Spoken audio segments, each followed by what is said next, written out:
Le montant de ma retraite, non, je ne sais pas du tout comment ça peut se calculer. Sur le total des années, par rapport à mes dernières années de travail. Et après, il faut calculer si on n'a pas tous les trimestres, il y a ce qu'ils appellent la décote.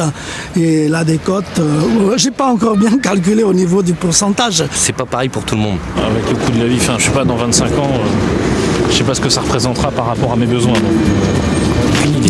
Eh bien oui, pas facile de calculer sa future pension de retraite. Alors, je multiplie mes 25 meilleures années de salaire par 50% que je remultiplie par... Oh là, j'ai mal à la tête. Bon, le mieux, c'est peut-être d'avoir l'éclairage d'un expert. Hélène Kéo, bonjour, vous êtes actuaire et spécialiste des retraites. Existe-t-il des moyens simples pour calculer ou estimer sa future pension de retraite? Alors, pour vous informer sur votre future retraite, notamment en ce qui concerne vos droits à retraite, vous avez plusieurs possibilités qui dépendent en particulier de votre âge. Si vous avez plus de 55 ans, vous allez recevoir de la part de votre caisse de retraite une estimation qui sera relativement précise de votre montant de retraite.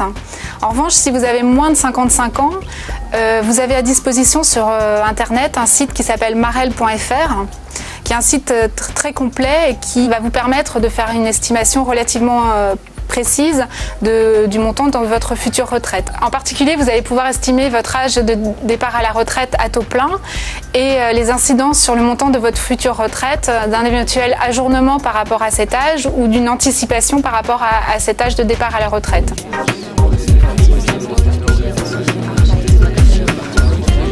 Il s'appelle Bernard, il est l'exemple même du retraité actif. Entre ses activités associatives et ses nouvelles responsabilités de grand-père, il est heureux comme un poisson dans l'eau. Mais pourquoi tant de sérénité, Bernard ? J'estime être un retraité heureux. Un point important, c'est que cette retraite, je l'ai préparée pendant ma vie active. J'ai mené une carrière dans la fonction publique. Donc ça me permet de faire des prévisions. Je n'ai pas eu, par exemple, de rupture d'emploi.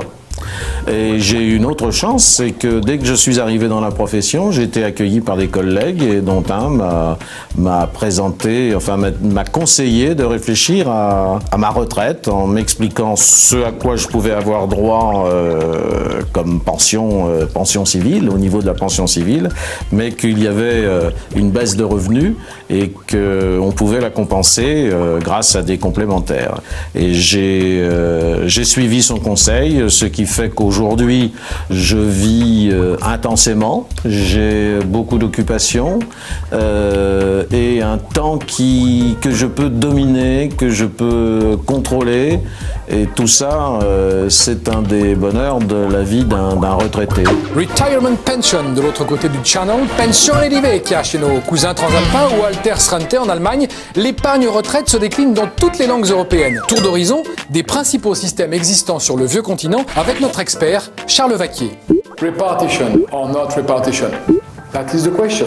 Donc les deux grands systèmes qui prédominent en Europe sont d'une part inspirés du système allemand et d'autre part du système britannique.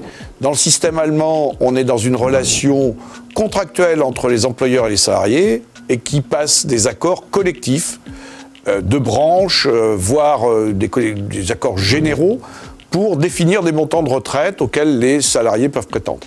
En Angleterre, c'est l'État qui définit un montant de retraite, généralement assez bas d'ailleurs, et chaque citoyen britannique doit se débrouiller pour trouver une solution, quitte à négocier avec son employeur.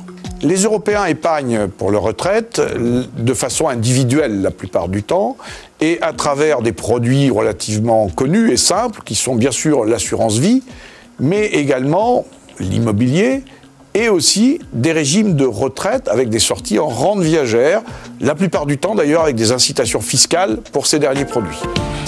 Voilà, que vous ayez 30, 40 ou 50 ans, à tout âge, il est important de bien préparer sa retraite. Nous espérons donc que ce magazine vous a donné quelques pistes qui vous aideront à envisager cette période de votre vie avec plus de sérénité. En attendant, si vous souhaitez plus d'informations, voici quelques liens utiles. À bientôt.